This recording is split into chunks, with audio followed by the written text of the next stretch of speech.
Officer Derek Hale drove his fist straight into the mayor's face before a single word was exchanged. A sharp and heavy blow that landed with the sound of bone against bone. The kind of punch meant to hurt and humiliate, not restrain or protect. And Mayor Elijah Brooks did not have time to raise a hand, did not have time to speak the truth of who he was. He simply felt the impact burst white across his vision, his jaw snapping sideways under the force, blood rising warm in his mouth as the world spun for half a second under the daylight of a normal Friday noon. Before we go further into this story you are watching, please remember to subscribe to the channel and give a like.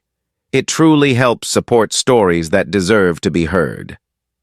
Elijah stumbled, steadied himself, and looked up at the man who had struck him, a police officer in full uniform, expression flat and certain, as if the act required no justification at all. Derek's voice came out low, cold, soaked in a long-carried resentment that had hardened into belief. He said, "People like you don't belong here." Elijah had heard words like that before, many years ago, when he was 16 and pinned against a squad car for matching a description that no one bothered to read. He had hoped adulthood, accomplishment, and leadership would mean he had outrun that moment, that the city he served would see him as he was. Yet here, in front of a luxury storefront, on a clean and busy street under bright winter sunlight, the past reached for him again. He tasted iron in his mouth. His jaw throbbed. But he did not raise his hands. He did not shout. He simply said, voice controlled though tight with pain, "I am the mayor of Chicago, and I am waiting for my aid." Derek did not blink. He grabbed Elijah by the front of his suit jacket and slammed him back into the glass window behind him. The window rattled. A woman gasped. A man fumbled for his phone. Elijah's head hit the glass hard enough to blur his vision, yet his posture stayed straight, his breath measured, his dignity intact even as Derek jammed his arm behind his back to force him down. The mayor's knees bent, but he did not fall. He said again, quieter now, as though explaining to someone who had not heard. "I am the mayor," Derek spat back. "Not today, not a command, not a misunderstanding, a sentence." Shoppers froze. A group of tourists stopped mid-conversation, eyes wide. A young art student named Kyle Bennett raised his phone and began recording, his hands trembling as he realized what he was seeing. He did not see a political figure at first. He saw a man being brutalized for simply standing still. Elijah could feel the cuffs now digging into the bones of his wrists. That feeling was familiar, too familiar. He thought of his father telling him, when he was a teenager, to always keep his voice calm during police interactions, to never give anyone an excuse to say he escalated. He thought of his mother sitting in their kitchen, praying quietly that her son would grow into a man who would not be swallowed by the city's worst habits. He had become more than they had hoped for, a mayor, a unifier, a public servant known for measured words and a steady presence. And yet, here he was again, pinned, assumed, reduced. His aide, Marcus Hayes, came running through the crowd just as Derek pulled his wallet from his jacket. Marcus shouted his name, voice sharp with fear, but his shout came too late. Derek flipped open the wallet and stopped.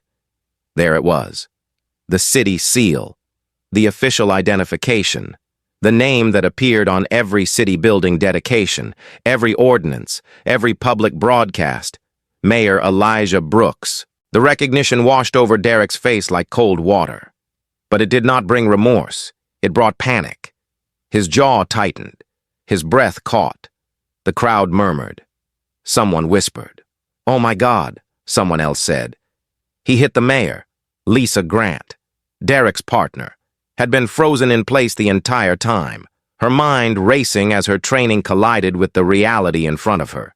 She stepped forward finally and said in a strained, shaking voice, "Derek, stop. That's the mayor. That's..." Derek cut her off with a hissed whisper. The kind a man uses when he has already made a terrible mistake and wants to pretend there is still a way to control its consequences. Say he resisted. He whispered. Say he reached for something. Say anything. Lisa looked at Elijah on the sidewalk, his suit wrinkled, his face swelling, blood at the edge of his lip, but his eyes were steady, clear, witnessing, remembering. The truth sat thick in the air. Derek pressed his radio. His voice was tight, clipped, pushed through teeth that refused to admit fear. "Chief," he said, "we may have a situation." A pause, a crackle of static. "Chief, we just put hands on the mayor, in front of a crowd." The silence that followed was not a silence anyone forgot. And Elijah, still cuffed, still calm even through the pain, closed his eyes for one steady breath, because he understood something instantly, with complete clarity. This was not going away quietly. This was not going to be buried. The city had seen, the cameras had seen, the sun itself had seen, and sunlight, once cast, does not go back into shadow. Elijah was rushed into the trauma bay at Rush University Medical Center, his jaw visibly swollen, blood drying along the side of his face, his suit cut open by scissors so doctors could assess injuries without interference. And the room was filled with the quiet, efficient movements of medical staff who did not yet know the full story, but could read the violence written on his body. His breathing was steady, but every motion sent pain through his jaw and around the orbit of his eye. And the doctor, a calm, middle-aged woman with practiced clarity, said they needed imaging immediately. Elijah nodded, unable to speak without sharp pain, and allowed them to wheel him toward radiology. Meanwhile, in the waiting area, panic and disbelief collided as Marcus tried to explain to Sophia, the mayor's wife, what had happened. Sophia had arrived within minutes, hair still pinned neatly from a morning lecture she had given at the law school, her composure cracking the moment she heard the words, "He was assaulted by a police officer." She covered her mouth with both hands and sat down because her knees weakened. Their son, Alex, 18, tall and earnest, hovered close, eyes wide, trying to understand how something like this could happen to his father in broad daylight. Marcus tried to speak steadily, but his voice shook when he said that the officer punched Elijah before asking anything, and Sophia pressed her hand to her chest as if to slow her own heartbeat, whispering, "He has been trying to prevent this exact kind of violence for years, in another part of the city." Kyle Bennett's phone video was already spreading. He had posted it without commentary, letting the raw footage speak for itself, and within an hour it began to move through group chats, then social media feeds, then local blogs, then national trending algorithms. The video showed the punch, the slam, the cuffs, and the quiet pain in Elijah's face. People did not need context to understand what they were watching. The city recognized the mayor instantly. Comments flooded in, disbelief, anger, sorrow, fear. Within 6 hours, the view count reached 2 million. Hashtag Daylight Assault did not need to be encouraged. It formed itself. Newsrooms interrupted regular broadcasts. Lena Thompson, a Chicago Tribune journalist known for careful reporting, was at her desk when the clip crossed her screen. She stood up without thinking, grabbed her coat, and headed straight to the hospital, because she sensed that this was not simply another incident, but a moment that would define conversations in the city for months, if not years. At the same time, at police headquarters, the air was thick with urgency and denial. Officer Lisa Grant sat in an interview room alone, hands clasped together so tightly her knuckles were white, replaying the moment again and again, knowing what she saw, knowing what happened, and knowing the pressure that would soon be placed on her to say something different. She kept hearing Derek's voice. Say he resisted.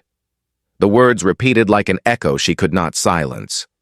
Outside the hospital, A small crowd had already begun to form, members of the community arriving as soon as the news spread, standing quietly, some holding signs they had made quickly with markers and cardboard, some simply standing with hands in pockets, waiting, bearing witness, inside the trauma bay. The CT scan confirmed a fractured jaw and bruising around the orbital socket. Surgery was recommended, but the doctors said they could stabilize him temporarily if needed. Elijah nodded again, his communication limited to slow gestures and written words on a small clipboard provided to him. He wrote, "How many people know?"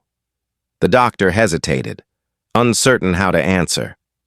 And Marcus stepped forward and said softly, "Everyone."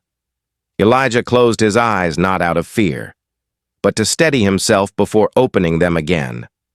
His wife stood beside him now, one hand on the rail of the bed, the other on his arm, grounding him in the moment.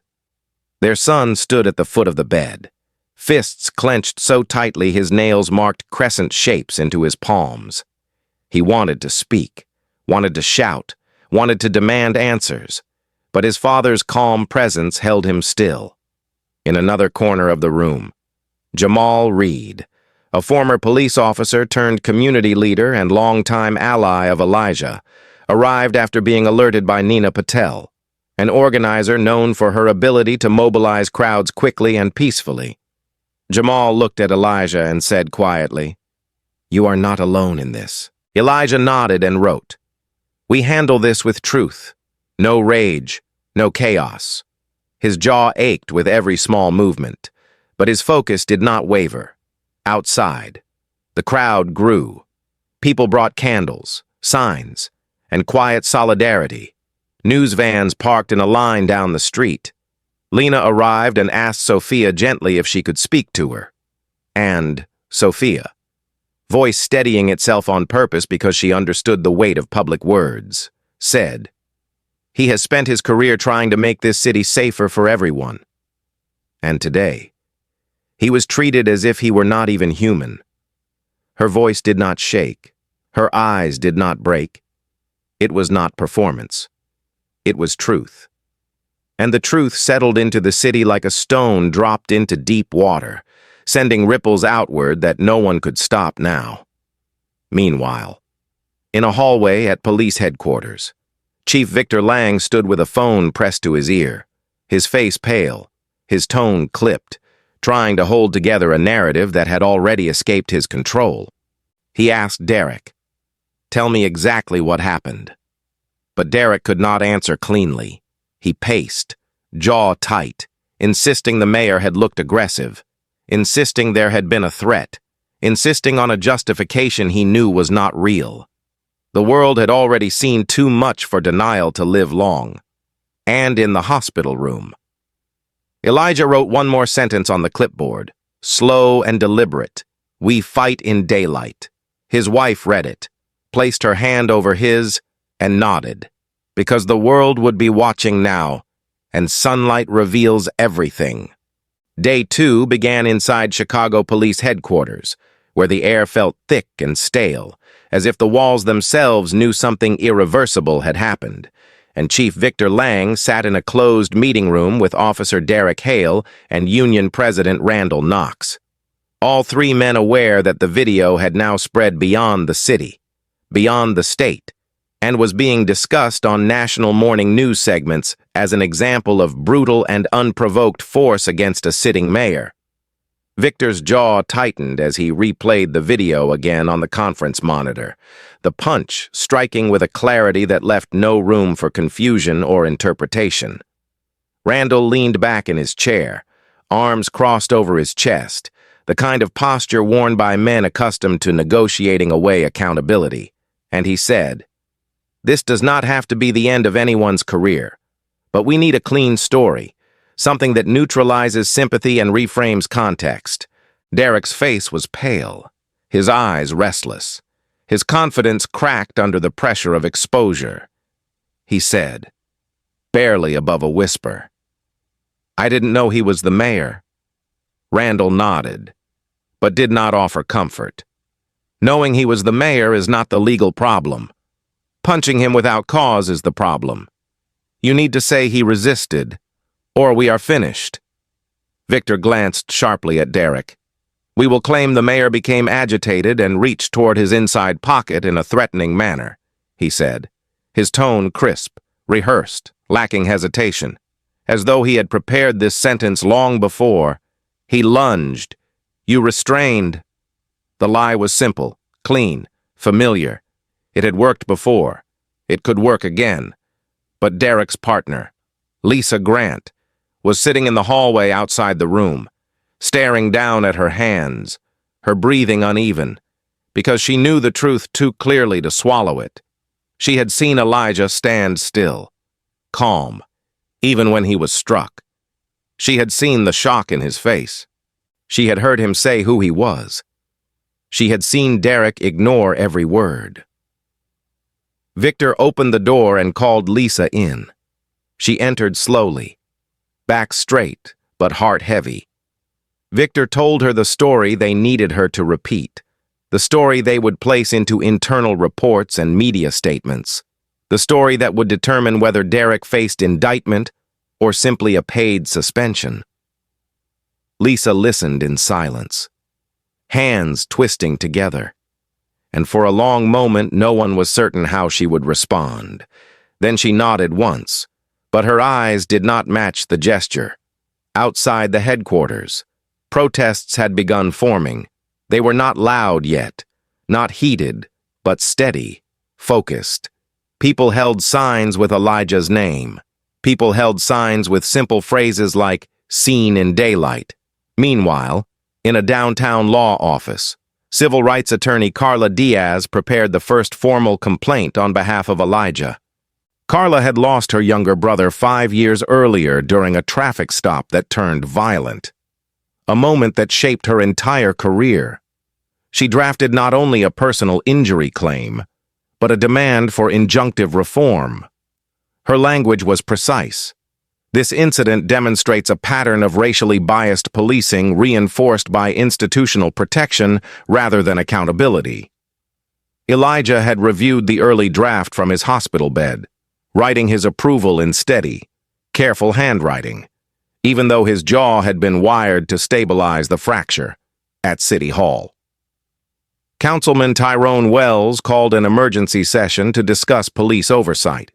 The council chambers buzzed with tension as some members argued that the city should wait for investigation results, while others insisted the footage was proof enough of structural harm.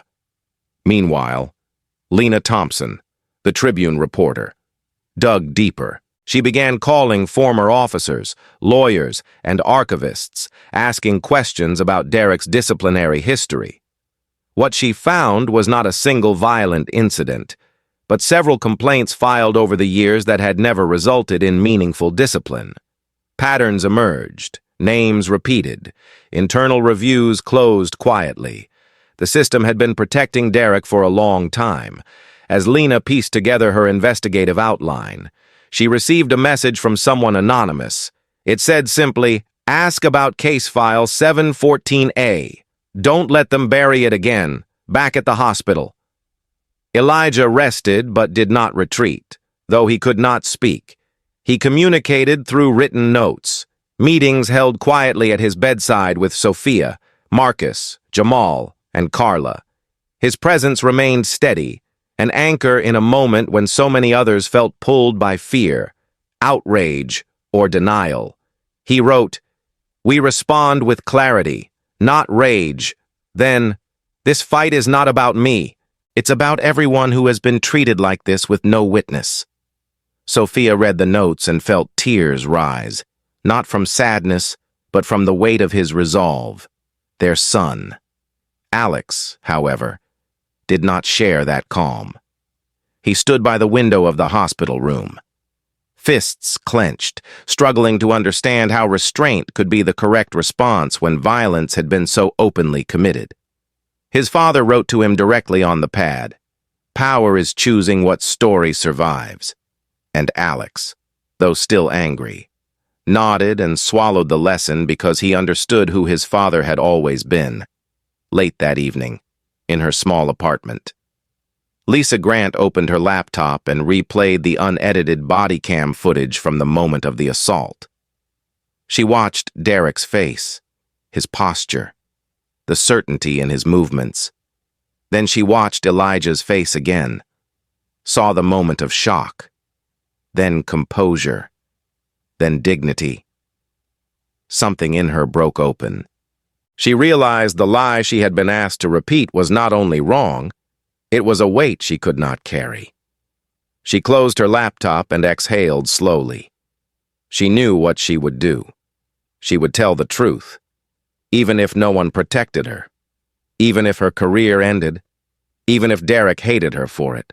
She would not be part of the cover-up, and in that quiet moment, a shift occurred, small but profound, the kind that begins to move entire cities, because daylight was still shining, and daylight leaves no room for shadows to hide. 4 days after the assault, Grant Park filled with a steady, gathering tide of people, not chaotic, not reckless, but purposeful. 5,000 individuals standing under a clear winter sky, hands wrapped around signs, coats zipped against the cold, voices raised not in rage but in unity, and the quiet power of their presence carried more force than shouting ever could. At the center of the crowd, Alex Brooks stood holding a sign that read, "My dad was beaten at noon," written in thick black strokes, his jaw tight, his eyes determined.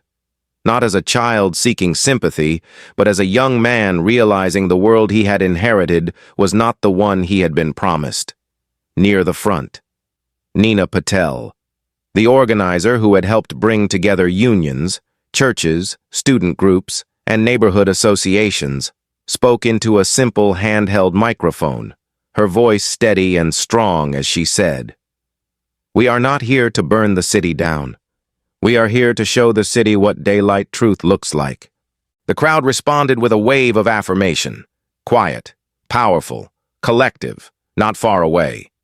A line of riot police stood in formation, shields down but ready, tension in the set of their shoulders, uncertainty in their eyes, because no one wanted this moment to turn violent and no one trusted the fragile balance. At the edge of the park, news vans formed a perimeter, cameras pointed toward the gathering, commentators narrating the scene for viewers across the country, and inside a small tent near the stage, Marcus, Sophia, Jamal, and Carla discussed how to guide the moment forward. Elijah could not be there in person. He was still recovering, still held together with wires and swelling. But his presence was felt in every sign, every chant, every lifted gaze. Meanwhile, in a quiet office at the Tribune, Lena Thompson sat at her desk reading the internal memo that a source had just sent her. The memo was from Chief Victor Lang's server, dated 2 years earlier, and it detailed 7 cases of excessive force that had occurred during daylight hours on crowded streets. Cases where video had existed but had been locked behind ongoing investigation labels until witnesses lost momentum or were intimidated into silence. Each case had the same pattern: a Black or Latino civilian, a claim of suspicious behavior, and a statement from officers that resistance occurred before the camera showed movement. Lena reread the memo twice to ensure she understood what she was seeing. It was a pattern, not coincidence, not accident. System. She closed her eyes for a moment and exhaled, then picked up her phone and called her editor. "I have something," she said, "and it is big," while Lena prepared her report. Lisa Grant approached the crowd quietly, not in uniform. Hood pulled up, careful steps, her mind heavy with the choice she had made. She had slipped a small USB drive into her coat pocket that morning before leaving her apartment. It was Derek's real body cam file, unedited, unaltered, the exact documentation of what had happened in front of the boutique. Elijah standing still, calm, stating his identity, and Derek striking anyway. Lisa walked toward the tent where Carla was stationed. She did not speak immediately. She simply placed the drive on the table between them and said, in a voice that trembled only once, "This is the truth. I will testify to it." Carla's eyes softened with a mixture of gratitude and sorrow. She placed her hand over Lisa's for a brief moment, acknowledging the cost of such a decision. Outside, the march began. 5,000 people moved slowly through the park, chanting Elijah's name, chanting for transparency, chanting for reform. The police line shifted to accommodate passage, not blocking, but watching. On a nearby street corner, cameras caught the moment when two younger protesters attempted to rush forward, adrenaline pushing them toward confrontation. But Jamal, tall and calm, stepped into their path and lifted his hand. "Not this way," he said, voice low but firm. "We win with daylight, not fire." They froze, recognizing his authority, recognizing his history, and stepped back into formation. At that exact moment, a second news story broke. Lena had published the memo. The headline spread instantly across phones held in the crowd. It read, "Chief Lang buried multiple daylight assault cases since 2018. Screens lit up one after another. A ripple of reaction moved through the march, a swell of quiet fury mixed with vindication. And then something else happened. Because when the memo became public, officers inside the police line began reading it too. Some looked at the ground, some looked toward the crowd with guilt in their eyes. And one, a young officer near the center of the formation, removed his riot helmet and held it in his hands. The crowd did not cheer. They simply saw him. The moment was enough. Nina continued the march toward City Hall, where they would end the day not with shouting, but with speeches written with care. But halfway to the steps, a command crackled through police radios, ordering the arrest of Nina Patel for failure to disperse, a charge that did not match the peaceful march occurring. Officers moved in and zip-tied her wrists on live television. The crowd inhaled in collective disbelief. Alex stepped forward instinctively, rage rising sharp and fast. But before the moment could break, Carla stepped to a microphone someone had passed her and said clearly, "Record everything. Help her. Stay peaceful. Do not give them the story they want." The crowd stilled, their unity holding steady. Nina, being led to a police van, lifted her chin and called out, "Daylight! We are seen!" And the crowd echoed, thousands of voices in unison. "Daylight! We are seen!" The words carried across the city, across the lake, across the nation, streaming the moment live, and somewhere in a hospital bed. Elijah heard the chant through a television speaker. His eyes filled, not with tears, but with resolve, because the sun was still shining, and the city was awake now, fully and completely awake. 10 days after the assault, the Cook County Courthouse was filled to capacity, every bench occupied, every aisle lined with press and citizens who had come not only to witness a trial, but to witness whether truth would be allowed to stand in daylight. And the room's tall skylights allowed the noon sun to fall directly across the defense table, where Officer Derek Hale sat in a suit that did not fit him well, his posture tense, his jaw tight, his eyes darting between his attorney, the judge, and the crowd. Across the room, Elijah Brooks sat upright in a wheelchair, his jaw still wired, his face still bruised, but his presence steady, composed, unshaken. Sophia sat beside him, one hand resting lightly on his arm, while their son Alex and their closest allies, Marcus, Jamal, and Nina's legal team, watched with a quiet, unwavering gaze. The judge, Harlan Voss, a man known for fairness and a dislike of theatrics, called the court to order in a voice that cut cleanly through the murmurs. The prosecution began by presenting the unedited body cam footage that Lisa Grant had submitted. The room fell into a silence so complete it felt like breath itself paused. On the large screen, The moment played in slow, unforgiving clarity. Elijah standing still, hands visible, identifying himself, and Derek striking him with deliberate force. There were audible sounds of disbelief, even from those who had viewed the viral sidewalk footage many times, because seeing the violence from the body cam angle removed any remaining space for doubt. Elijah did not resist. Elijah did not threaten. Elijah did not provoke. Derek simply acted. When the video ended, the screen froze on Elijah's face, blood beginning to form at the corner of his mouth. The stillness of that final frame lingered like a weight in the room. Then Lisa was called to the stand.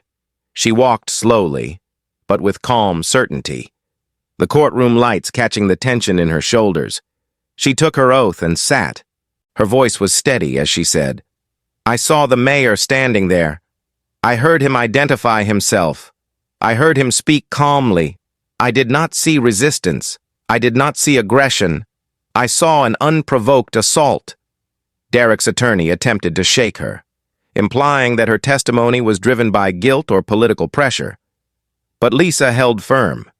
She spoke not with emotion, but with simple, clear truth. "I cannot defend what happened, and I will not lie to protect it," she said when Derek was called to the stand. The veneer of control he had tried to maintain began to fracture. His hands shook slightly. His voice wavered. He spoke about his father's death in 1998, about growing up with fear, about the deep weight of that memory. He said he felt threatened. The prosecutor asked him calmly, "What threat did you perceive in a man standing still with his hands visible? Telling you who he was?" Derek faltered.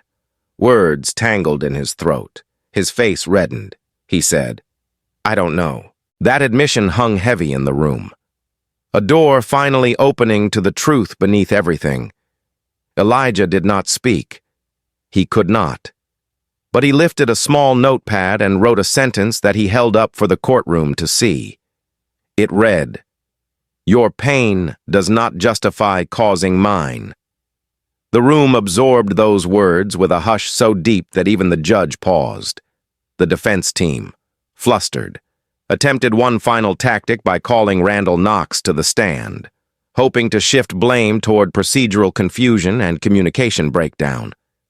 But in that very moment, Lena Thompson received an alert on her phone and stood quickly, passing a message forward to the court bailiff. The judge read it, his eyes sharpening. The message contained a recording. Randall had been caught on a live microphone in a hallway hours earlier, offering a bribe to a juror in exchange for sympathetic consideration. The courtroom erupted in gasps. The judge ordered Randall taken into custody on the spot. Officers stepped forward. And for the first time in his long career of backroom influence and intimidation, Randall looked genuinely afraid. Victor Lang, who had been watching the trial from a reserved bench, received a text moments later. His face drained of color. He stood up, walked out of the courtroom, and submitted his resignation by phone before the recess ended, when court reconvened. The prosecution gave one final statement, measured and solemn. This is not simply the case of an officer striking a mayor. This is the case of a system that believed its actions would never be seen. The jury did not deliberate long. The verdict, guilty on charges of aggravated battery and misconduct under color of law. Derek pressed his hands to his face as the words were spoken, shoulders shaking once, not with anger, but with the realization that everything he had relied upon, the protection, the excuses, the shield of silence, had finally broken. Elijah closed his eyes for only a moment, letting the verdict settle into his bones. He did not smile. He did not celebrate. He simply breathed. Sophia placed her hand over his. Alex exhaled a breath that had been held for days. And through the skylight, sunlight continued to pour into the courtroom, steady and unblinking, as though reminding everyone present that justice, when revealed in daylight, does not need to shout to be heard. When the verdict was announced, the city exhaled as if releasing years of tension that had built quietly behind closed doors. And within hours, the consequences began to unfold for everyone who had tried to bury the truth. Officer Derek Hale was sentenced to 5 years in state prison, a term reduced from the maximum because the court recognized his long service record, but increased by the weight of betrayal that came from assaulting the very mayor who had once advocated for police funding reform. The sentence was read calmly, without applause or protest. Yet in that stillness, there was finality. Derek sat motionless, his hands clasped, his face pale and drained. He did not argue, he did not cry. But when the bailiff led him away, his lips moved with a whisper only the court reporter caught. I wish I had stopped myself. 2 weeks later, in a gray correctional facility outside Joliet, he received a letter written in careful, slanted handwriting. It was from Elijah. The message was short. I accept your apology before you even write it, but you must face the light that follows the wrong. Derek folded it, stared at the words for a long time, and placed it in the pocket of his prison shirt. His wife, unable to bear the attention, had left Chicago with their children the day before, leaving only a single message with the warden. Tell him we need peace. Derek spent the next nights awake, realizing that peace was something he would have to earn by understanding the harm he had caused, not just to one man, but to an entire city that had finally seen the truth. Across town, Victor Lang, the former police chief, sat in his once grand house as federal agents cataloged files, hard drives, and envelopes of cash tied to old misconduct settlements. The raid was swift, efficient, almost clinical. He watched from a chair, his hands folded on his knees, his reputation collapsing around him. The agents did not speak to him except to give instructions. When it was over, Victor walked through empty rooms, stripped of furniture, stripped of meaning. He moved into a small motel on the outskirts of the city, where he stayed in a single room with peeling paint and the sound of traffic as his company. He had lost his pension, over $1 million frozen by court order, and with it, the life he had spent 4 decades building on loyalty, silence, and selective blindness. At night, he sometimes watched the news, where commentators now spoke his name not with respect but with disdain. He changed the channel, but the sound of his own downfall followed him everywhere. Meanwhile, Randall Knox, the union president who had built his empire on threats and favors, faced his own reckoning.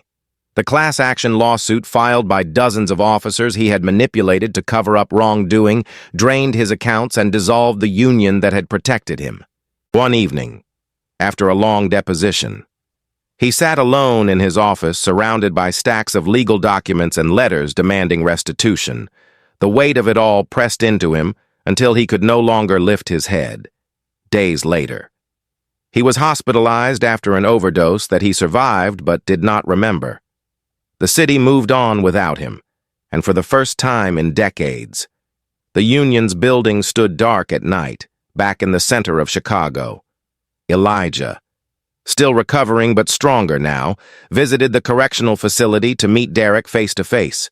He did not go for revenge or forgiveness, but for closure.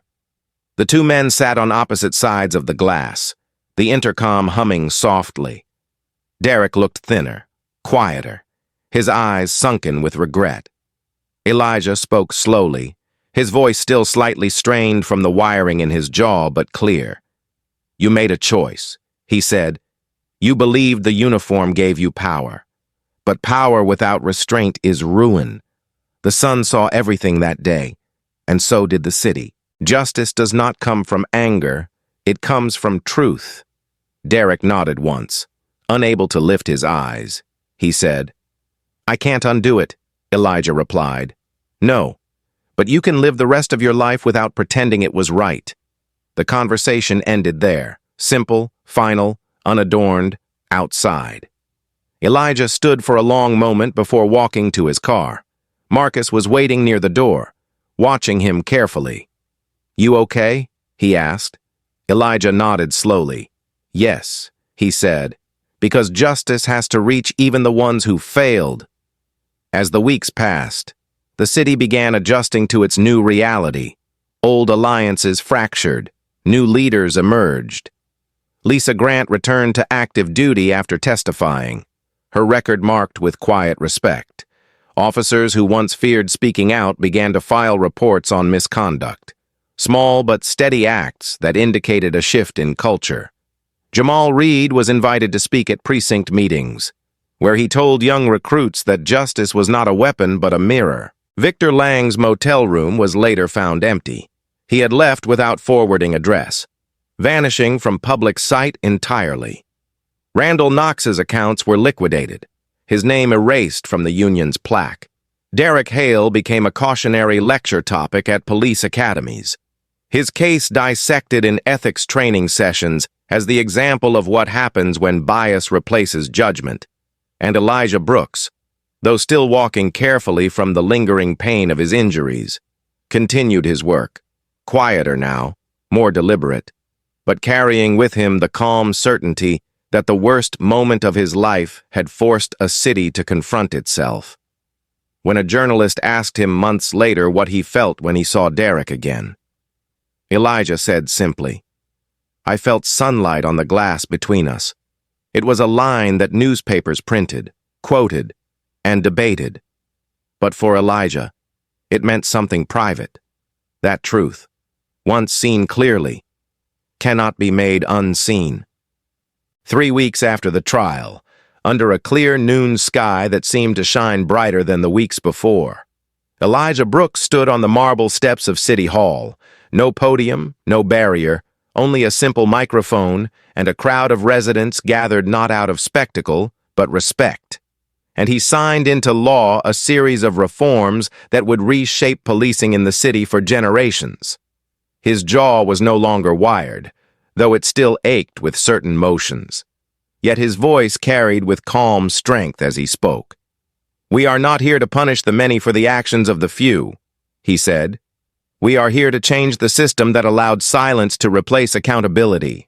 The first reform was mandatory bias training for every one of the city's 10,000 officers.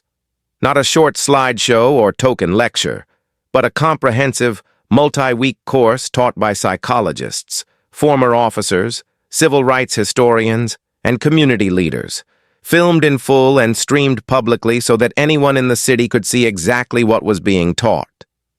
The second reform was the creation of a civilian oversight board, 7 members chosen from diverse neighborhoods, including clergy, educators, and survivors of wrongful arrest. Their meetings would be live-streamed, their decisions recorded, and their authority granted real power to investigate and discipline misconduct independent of the police hierarchy.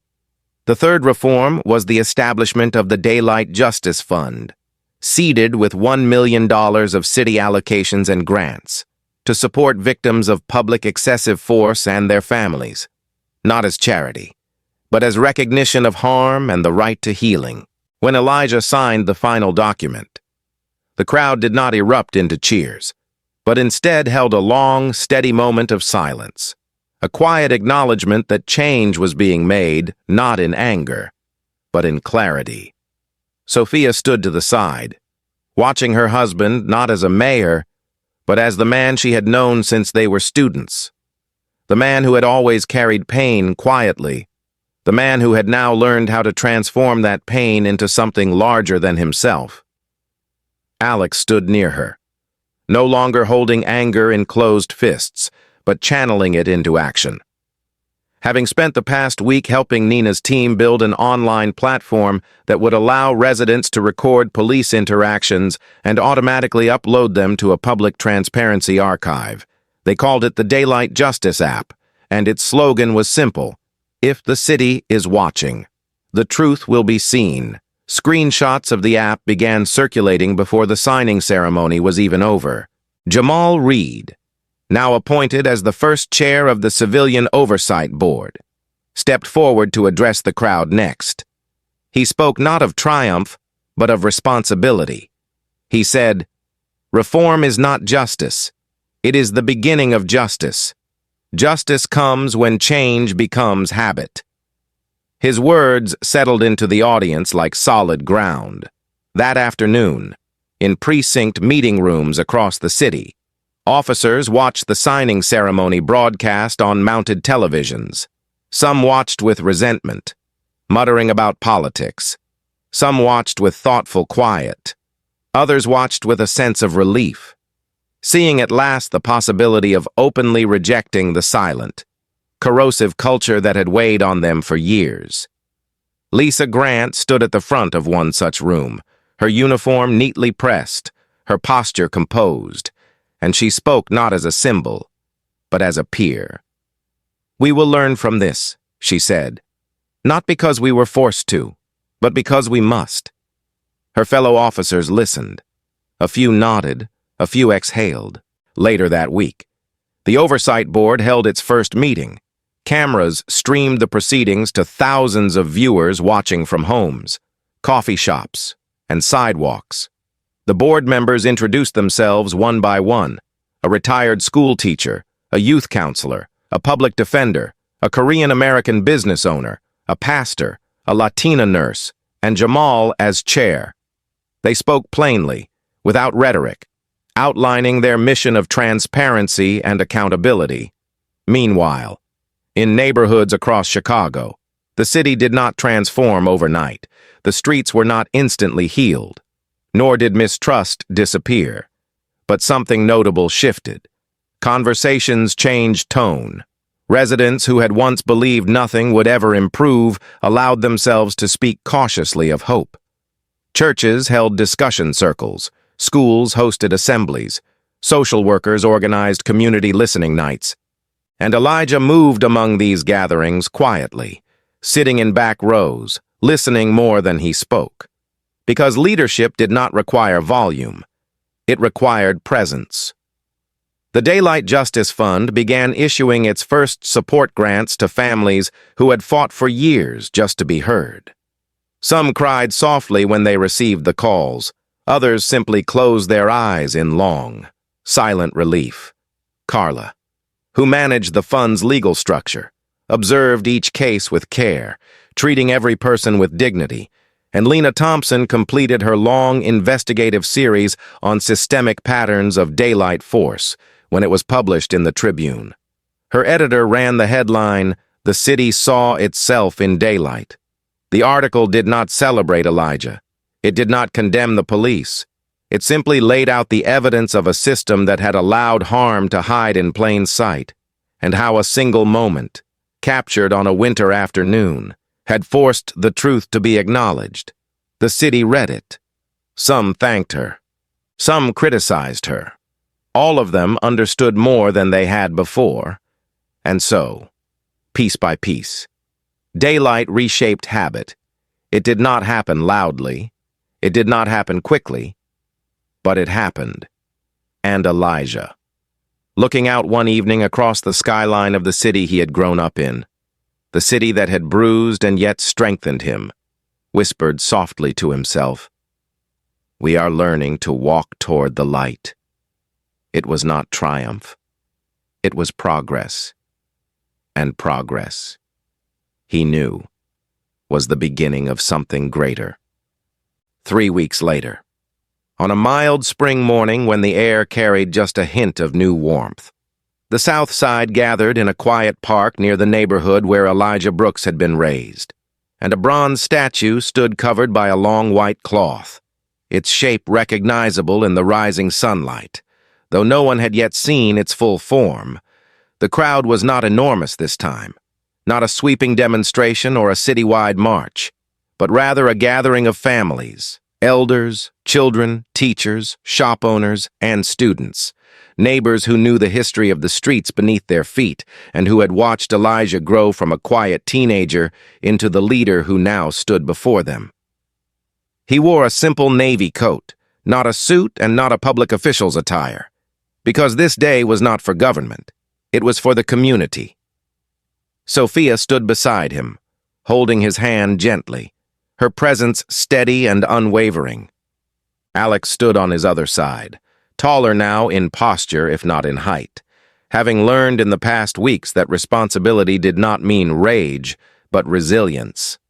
The mayor spoke not from a podium, but from the ground beside the statue, his voice clear and steady, though still carrying the physical reminder of the injury he had survived.